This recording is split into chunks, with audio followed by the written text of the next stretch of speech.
đấy chẳng ngày nayខ្ញុំមានរបស់មួយបងប្អូនខ្ញុំគិតថាបងប្អូនមានសូឡាដែលតូចតូចបាទតាមពិតឥឡូវផ្ទះណាក៏មានសូឡាដែរបងប្អូនហើយនឹងមានអាគុយបាទអញ្ចឹងបើបងប្អូនចង់បញ្ចូលអាគុយនឹងបានសូឡាយើងភាគច្រើនវា5វ៉ុលទេបងប្អូនអញ្ចឹង5វ៉ុល2 អាំពែ4 អាំពែអីអញ្ចឹងណាអញ្ចឹងសូឡា5វ៉ុលអត់អាចសាកមកអាគុយ12វ៉ុលបានទេបងប្អូនបើ12វ៉ុលវាតូចជាងវាអត់ផ្ដល់ថាមពលមកចូលអាគុយទេអញ្ចឹងបងប្អូនត្រូវមានដុំនេះមួយបាទដុំនេះគឺយើងត្រូវយើងដំឡើងបាទគឺយើងចូលពីខាងនេះមកយើងចាប់បូកដកពីសូឡាមកបាទសូឡាបងប្អូនមានដាក់អំពូលដាក់អីក៏បានដែរបងប្អូនគ្រាន់តែតខ្សែនៅកន្លែងសូឡាយើងមានបូកមានដកអីយើងដាក់ខ្សែបូកមកបូកដកមកដកចូលតាមនេះមកបាទ5វ៉ុលក៏ដោយ6វ៉ុលក៏ដោយបងប្អូនអាចដាក់ចូលមកបាទអានេះវាទទួលបានពី5ទៅបាទពី5ទៅក្រោម20វ៉ុលបាទពី5ទៅ20ចឹងទៅហើយបន្ទាប់មកបងប្អូនវាចេញមកពីខាងនេះបាទវាចេញមកខាងនេះបាទពី5ទៅ28វ៉ុលអញ្ចឹងនៅពេលដែលយើងដាក់ដុំនេះមួយទៅចំនួនវ៉ុលគឺវាកើនឡើងហើយបងប្អូននៅពេលដែលចំនួនវ៉ុលកើនឡើងបានន័យថាយើងតពីនេះទៅចូលអាគុយទៅឬក៏ត្រូវដុំ controller ទៅវាសាកឲ្យបងប្អូនអញ្ចឹងសូឡាយើងធំជាងយើងដាក់ដុំនេះដើម្បីឲ្យវ៉ុលធំជាងអាគុយ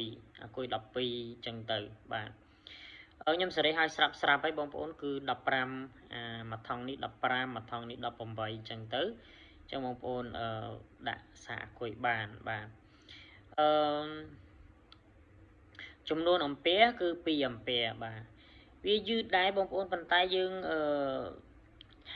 កុំឲ្យថាទុកសូឡាចោលណាទុកសូឡាយើងចោលហើយបាទទុកសូឡាយើងចោលយើងត្រូវបញ្ចូលអាគុយទៅអាឡៃនេះយើងអាចលបបានទេបងប្អូនវាតែ2អាំពែទេបាទបងប្អូនចង់បានខ្លាំងខ្ញុំក៏មាន5អាំពែដែរតែអានេះជា basic មែនតើសម្រាប់តាយើងប្រើតែបងប្អូនសន្សំសំចៃតម្លៃវាក៏ធូរថ្លៃដែរ1រៀលអញ្ចឹងបងប្អូនចង់បានអានឹងក៏បានដែរ18000វាបាន5អាំពែវាតម្លើងវ៉ុលដូចគ្នាប៉ុន្តែបើសិនជាបងប្អូនចង់បានអាធំតតែបងប្អូនដាក់ផ្ទាំងសូឡា2អីចឹងទៅបាទពីតជាប់គ្នាណាពីបូកមកបូកពីដកមកដកមកហើយតខ្សែនឹងចេញមកអានឹងវាបានឲ្យ4អាំពែ5អាំពែអីប៉ុន្តែអញ្ចឹងសូមបញ្យល់បងប្អូនមួយសារទៀតគឺយើងដាក់ដុំបង្រីកវ៉ុលនេះដើម្បីឲ្យផ្ទេរថាមពលពីសូឡាតូចហ្នឹងមកចូលអាគុយបានបើបងប្អូនអត់ដាក់ទេវាតូចពេកវាអត់ចូលមកអាគុយទេ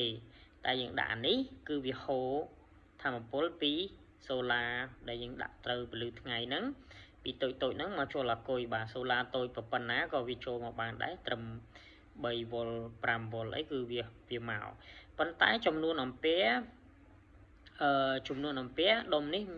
មានខុសគ្នាបងប្អូនបាទខ្លះមាននេះគឺដែលខ្ញុំលក់នេះគឺ2អាំពែបាទបងប្អូនចង់កំង5អាំពែ4អាំពែក៏មានដែរតែយើងថាអញ្ចឹង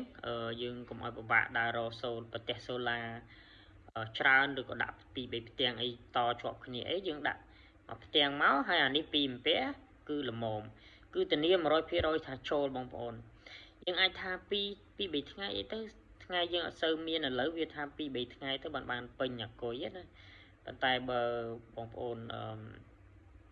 បាទ1ម៉ោងវាបាន2អាំពែអញ្ចឹងយើងគុណតាមនឹងទៅអាគុយយើង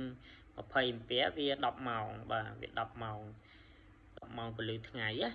អញ្ចឹងបើថ្ងៃយើងបានតែមួយថ្ងៃ5ម៉ោងអីទេយើងដាក់2ថ្ងៃទៅវាពេញហើយបងប្អូនបាទអរគុណ ចឹងចង់បានអាចតាក់ទងបានបាទ